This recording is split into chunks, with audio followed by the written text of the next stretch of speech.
Your property tax bill showed up, and you almost choked on your coffee.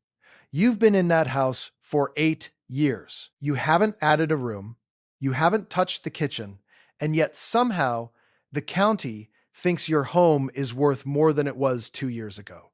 And they want their cut of every single dollar. Hit subscribe before we go any further, because what I'm about to cover affects millions of homeowners right now.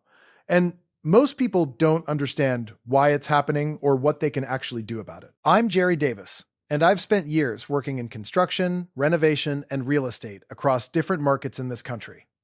I've watched people make good decisions and bad ones. I've seen homeowners get completely blindsided by things they never saw coming. Property taxes don't usually make headlines the way interest rates do, but they will quietly wreck your housing budget if you're not paying attention. And right now, going into 2026, there are 10 states where the situation is genuinely getting worse for average homeowners. Not just high, getting worse. That's the important distinction, because some states have always had high taxes. What we're talking about today is states where the trend line is moving in the wrong direction fast, and where the structural reasons behind that trend don't have an easy fix. Stick with me through this one, because by the end, you'll know exactly what to look for, what your rights are, and whether you need to take action right now. Let's start with New Jersey, because it is impossible to have a conversation about property taxes in America without starting here. The effective property tax rate in New Jersey sits right around 2.23 to 2.42% depending on the county. The average homeowner there is paying somewhere between $9,000 and $10,000 a year just in property taxes. Not mortgage, not insurance.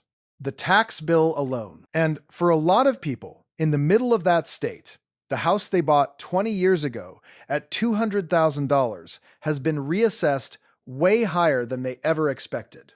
And the bill followed right along with it. New Jersey did introduce the Stay NJ program, which is supposed to start offering quarterly relief credits in 2026. That is real. But here's the problem. The relief is capped, it is income tested, and it does not change the underlying rate. It's a Band-Aid. The rate is still the highest in the country. Municipalities are still underfunded, and anyone who doesn't qualify for the credit is just stuck with it. Illinois is number 2 on this list, and for the same reason it's been on every worst state tax list for the past decade. The state pension crisis is real. It is massive, and local governments are using property taxes to fill budget gaps that nobody has a real political solution for. The effective rate in Illinois is around 2.07 to 2.08%. But the number that actually hits homeowners is the average annual bill, which was sitting around $6,285 in 2025. That is more than double the national average. And in Cook County, once you stack on the sales tax and the income tax on top of that, you are looking at a total tax burden that is genuinely hard to justify for most working families. More than 87,000 residents left Illinois in a single recent year. That is not a coincidence. People are voting with their feet, and the ones left behind are carrying more of the load every time someone else leaves. Connecticut is right behind Illinois, and this one surprises people who assume it is just a wealthy state where everyone can afford it. The effective rate is creeping up between 1.92 and 2.07%. And here is what makes it worse. Connecticut has a smaller and shrinking tax base. When higher income residents leave, and many have, the remaining homeowners shoulder more of the same cost. Local governments do not shrink their budgets proportionally. They just spread that same number across fewer people. That math only goes one direction, and it does not go anywhere good for the people who stay. New York is an interesting case because people hear about assessment caps and assume the problem is managed. It is not. New York City has certain limits, yes, but outside the city, in counties like Nassau and Westchester, property tax bills are brutal. The average annual payment across New York State is around $7,500, And for a single-family home in the suburbs, it can be significantly higher than that. New York lost tens of thousands of residents in 2025, and a meaningful portion of those people cited property taxes directly as one of the main reasons they left. Now let's talk about Texas, because this one makes people genuinely angry, and I understand why. Texas has no state income tax. That is the reason a lot of people relocated there over the past decade. But here is what no one tells you up front. Texas funds almost everything local through property taxes. Effective rates in many Texas counties run from 1.6% to well over 2% in some suburban areas around Dallas and Houston. And because home values in Texas shot up dramatically during the pandemic relocation wave, the assessed values followed. Voters did approve raising the homestead exemption from $100,000 to $140,000 in late 2025. That helps. But when your home has appreciated 60% in 5 years and you were never paying state income tax to offset what the property tax takes, the monthly carrying cost is real. A lot of people who moved to Texas specifically to escape high-tax states are now looking at bills that feel a lot less different than they expected. Florida is one of the bigger surprises on this list, for the same reason as Texas. People moved there for the weather, the lifestyle, and what they assumed were low taxes. But from 2023 to 2024, property tax payments in Florida rose by 9.5%. And since 2019, they have climbed nearly 48%. Florida does have Save Our Homes, which caps annual assessment increases at 3% for homestead properties.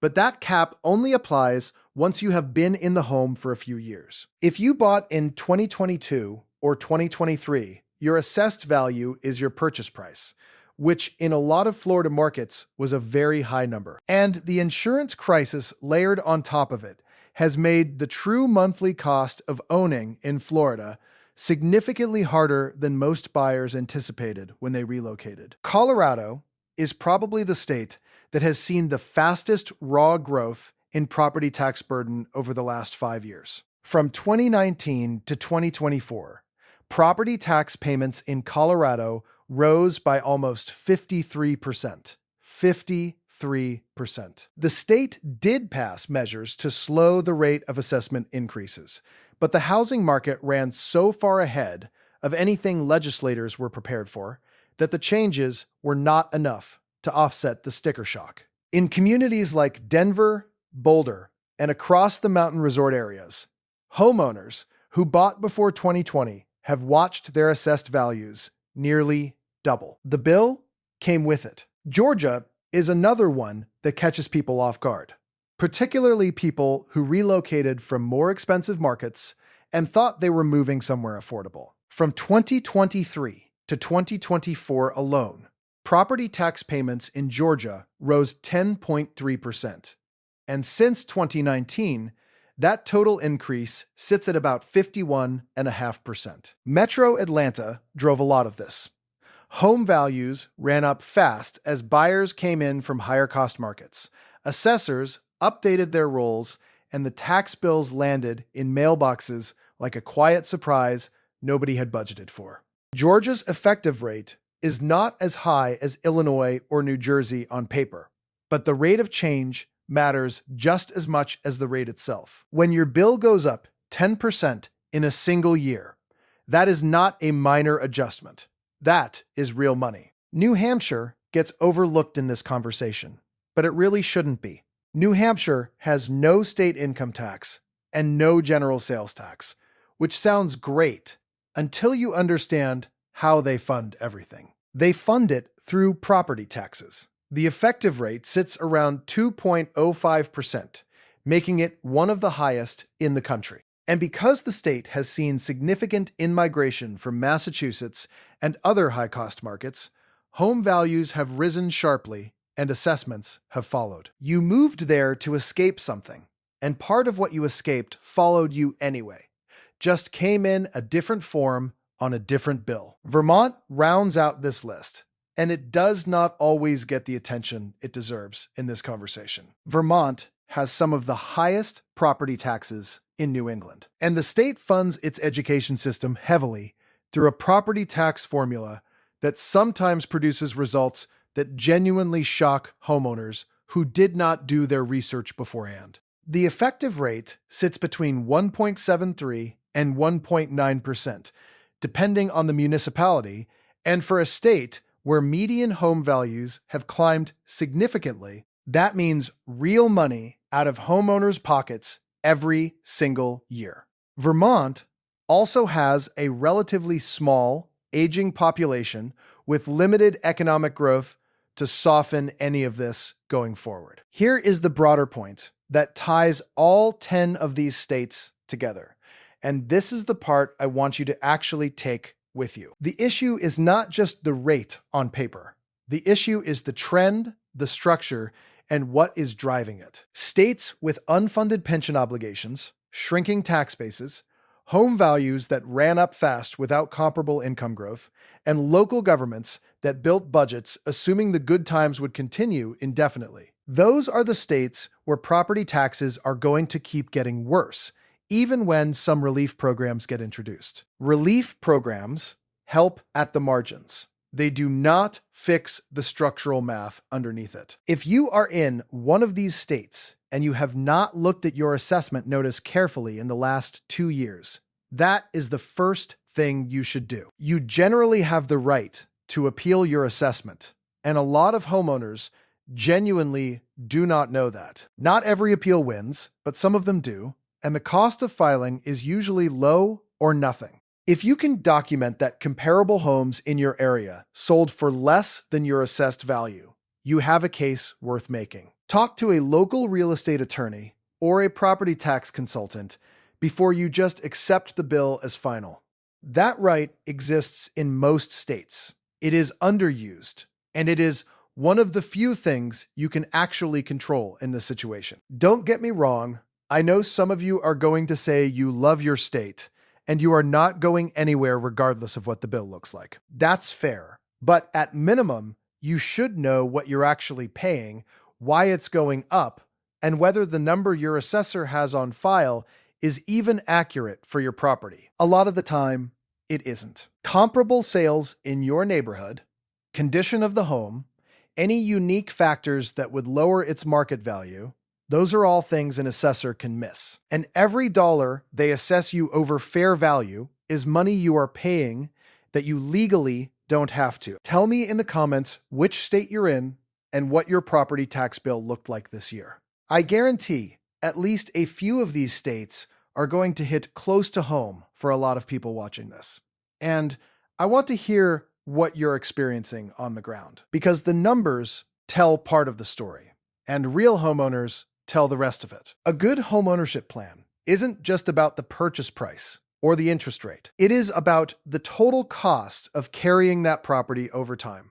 And property taxes are one of the biggest variables most buyers completely underestimate until the bill shows up and ruins their morning. Know what you're walking into before you buy, and know your rights once you're in. Hit like, subscribe, share this with someone who is thinking about relocating or buying in one of these states. I'll catch you in the next one.